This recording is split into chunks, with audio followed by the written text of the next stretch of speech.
The phone call came at midnight, not the time when ordinary matters reach your doorstep, but the hour when power, greed, and secrets like to travel. Her voice carried arrogance wrapped in silk, each word soaked with entitlement as though she owned more than just her pristine white picket fence and shallow HOA presidency. $250,000, she said flatly, as if announcing the weather forecast. And we can make this little problem of yours disappear. I sat there in stunned silence, the phone pressed to my ear, the weight of her words clawing into my chest. $250,000. A bribe. For what? For living in the house I had lawfully bought? For daring to plant oak trees in my backyard? For having a wife who, unknown to this self-crowned queen, was a decorated army general who commanded men and women in war zones, while Karen commanded manicured lawns and Christmas lights that blinked in unison? "You've lost your mind," I said finally. Karen chuckled, that snide, sharpened laugh I'd already come to recognize. "No, you've lost your place. Around here, I make the rules. You either pay, or I'll bury you in lawsuits so deep your grandchildren will still be paying them off. Think carefully, because people who don't play nice in this community don't stay long." I hung up before she could lace her poison any further. But I didn't sleep that night. Neither did my wife, Elena.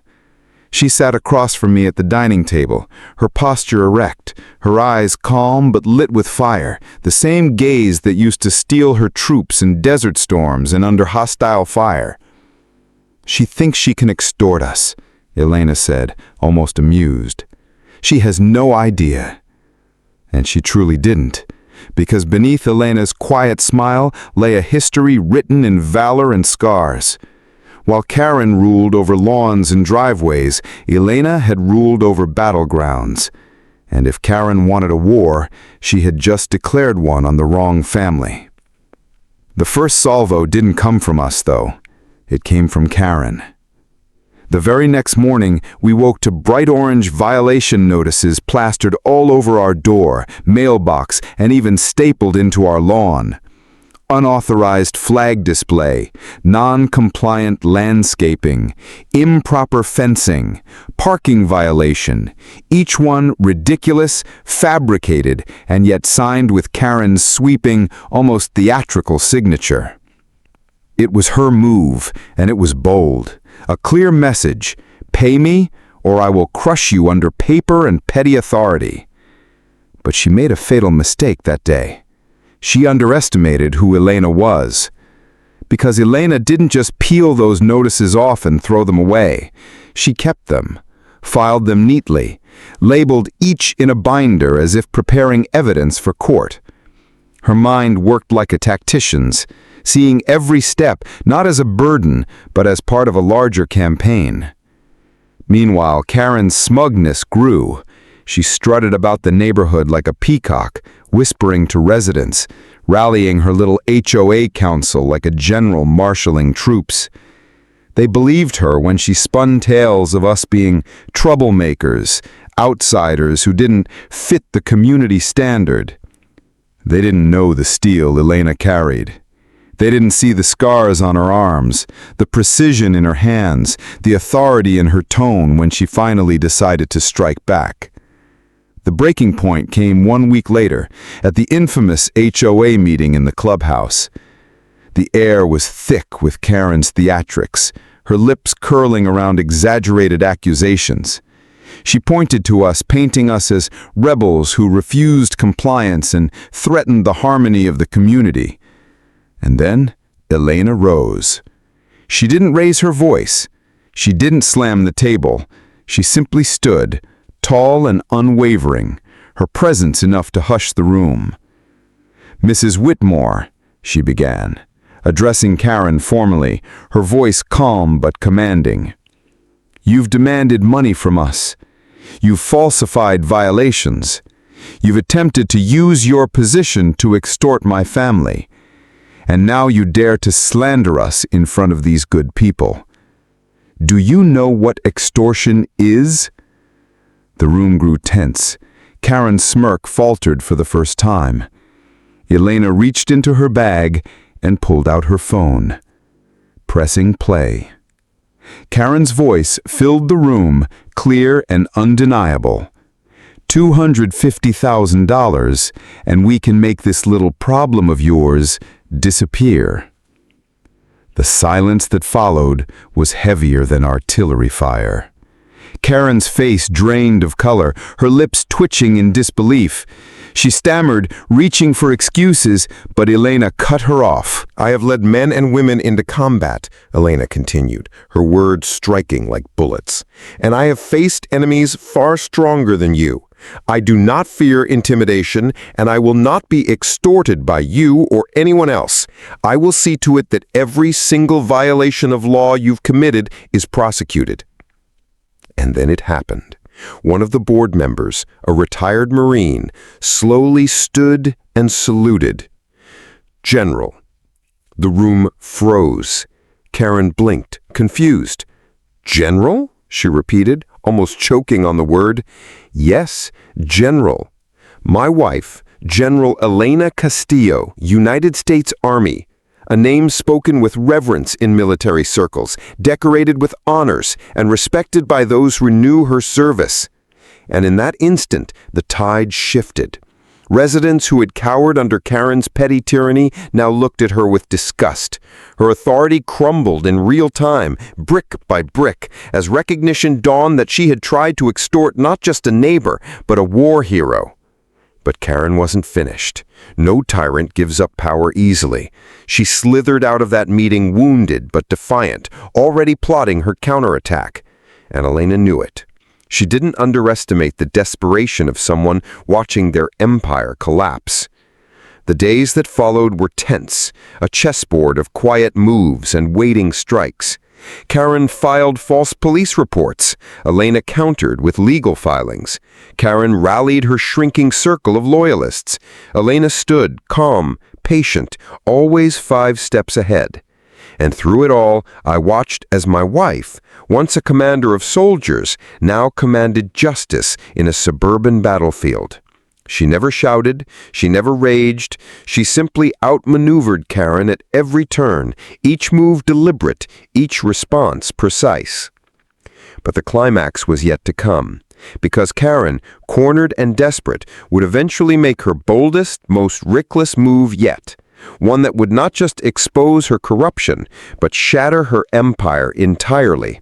And when that moment came, the world would not just see her downfall, they would salute the woman who had dismantled her. Karen was wounded, but she wasn't broken. That much became clear within 48 hours of the HOA meeting where her empire cracked and Elena's name thundered through the clubhouse like a battle hymn. The first retaliation was petty. Broken eggs on our driveway, tire tracks across our lawn, anonymous notes shoved under our door with words like, "Pay up or get out."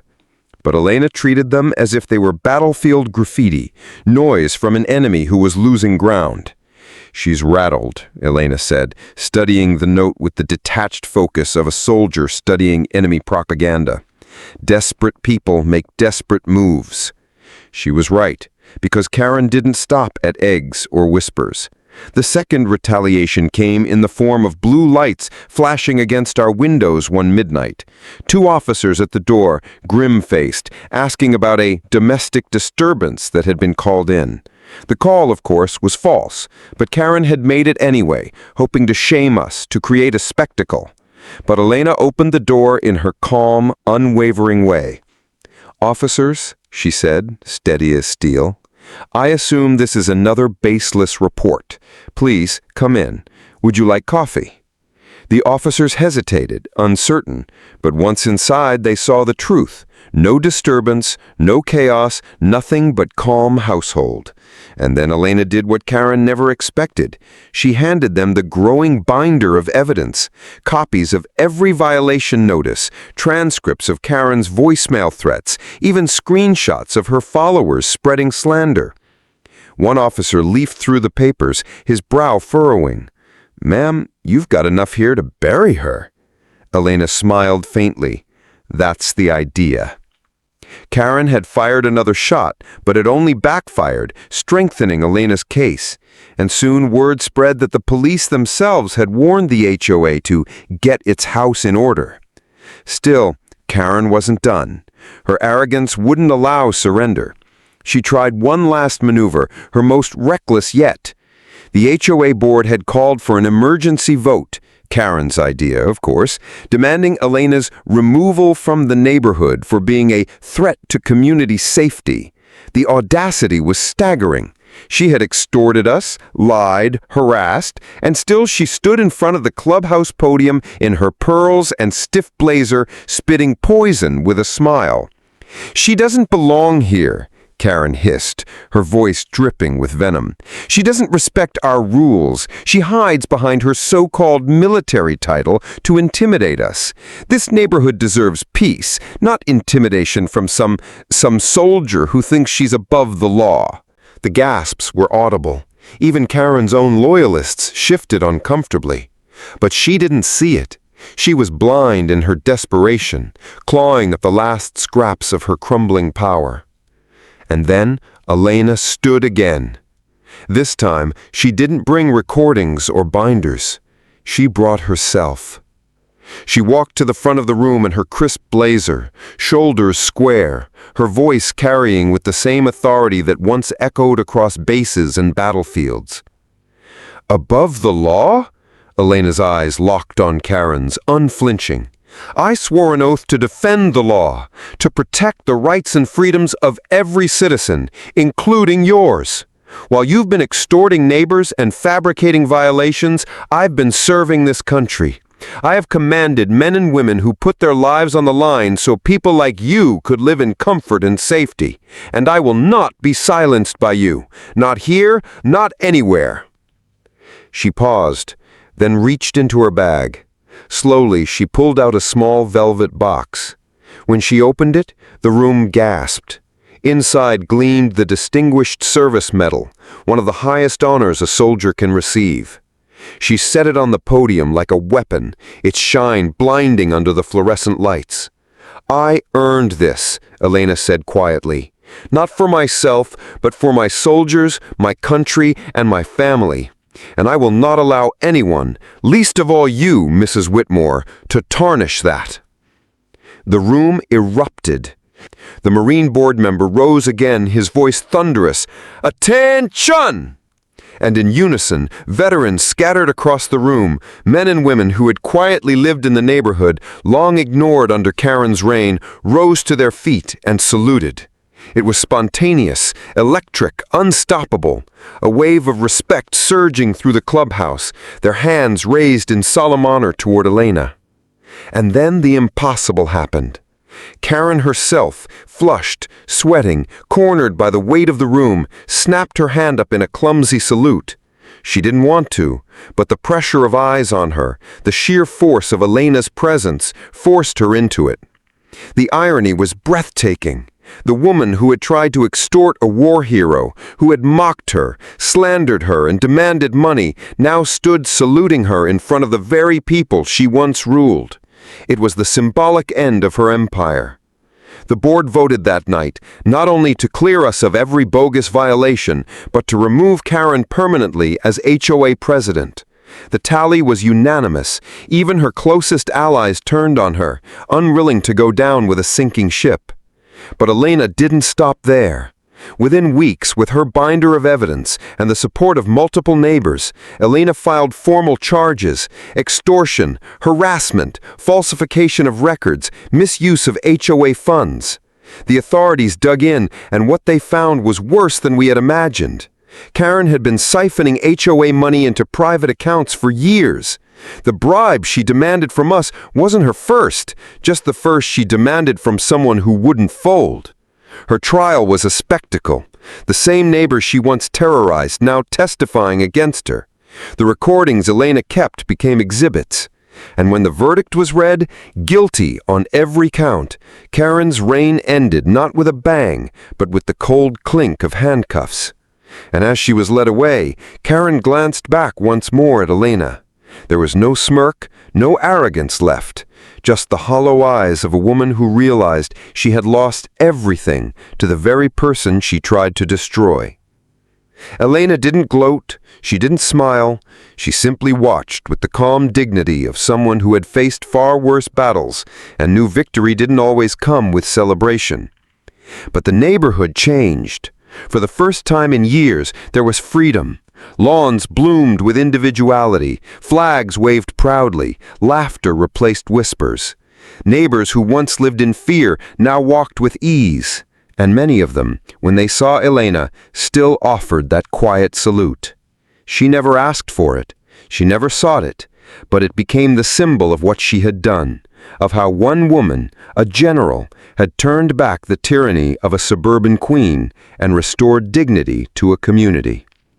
And every time I saw it, every time another neighbor's hand rose in respect, I thought back to that midnight phone call, to Karen's voice demanding $250,000. How little she knew. She wasn't talking to just another homeowner. She wasn't talking to someone she could bully or intimidate. She was talking to a general. And in the end, she saluted her.